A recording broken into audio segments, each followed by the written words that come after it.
Friends, आज हम जिस टॉपिक पे बात करने जा रहे हैं वो वेट कैलकुलेशन के ऊपर है। चाहे हमारी प्लेट एमएस हो, एसएस हो या सीएस हो, कोई भी कंपोजिशन की प्लेट हो, उसका हम बहुत ही आसानी से वेट कैलकुलेट कर सकते हैं। और इसका फार्मूला बहुत ही इजी है, जिससे आप 1 मिनट के अंदर इसका वेट जान सकते हैं। तो चलिए हम चलते हैं वेट कैलकुलेशन की तरफ। फॉर एग्ज़ाम्पल हमारी जो प्लेट है वो 1 मीटर बाई 1 मीटर की है, आप जैसे देख सकते हैं। और उसकी जो थिकनेस है वो हम ले लेते हैं 10 mm और 0.01 मीटर, उसको कन्वर्ट कर लेते हैं। तो सबसे पहले हमको वॉल्यूम जानना है इसका। और जो डेंसिटी ऑफ स्टील है वो इतनी होती है, जो फिगर आपके सामने लिखी है 7850 kg पर मीटर क्यूब। हर मटेरियल की डिफरेंट डेंसिटी होती है, ये इंटरनेट से भी आप देख सकते हैं। तो स्टील की इतनी होती है। तो सबसे पहले हम वॉल्यूम को जानेंगे, length into width into thickness.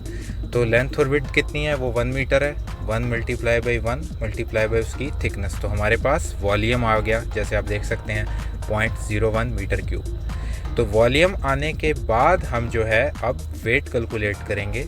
वो कैसे करेंगे, हम वॉल्यूम और डेंसिटी को अब मल्टीप्लाई करेंगे। जैसे आपको पता है हमने वॉल्यूम तो फाइंड आउट कर लिया है 0.01 मीटर क्यूब। तो इसको हम इसकी जो स्टील की डेंसिटी है उसके साथ मल्टीप्लाई करेंगे और हमारे पास जो आंसर आएगा वो केजी में आ जाएगा, जो हमारा वेट होगा। तो इस तरह हम किसी भी प्लेट का वेट जो है बहुत ही आसानी से जान सकते हैं, चाहे वो एमएस है, एसएस है या सीएस है। तो आपको होपफुली ये जो फार्मूला है ये आसानी से समझ आ गया होगा। काइंडली मेरी तमाम वीडियोस को लाइक कीजिए और मेरे चैनल को सब्सक्राइब कीजिए, ताकि आप इस तरह की मज़ीद इंफॉर्मेटिव वीडियोस देखते रहें। Thank you.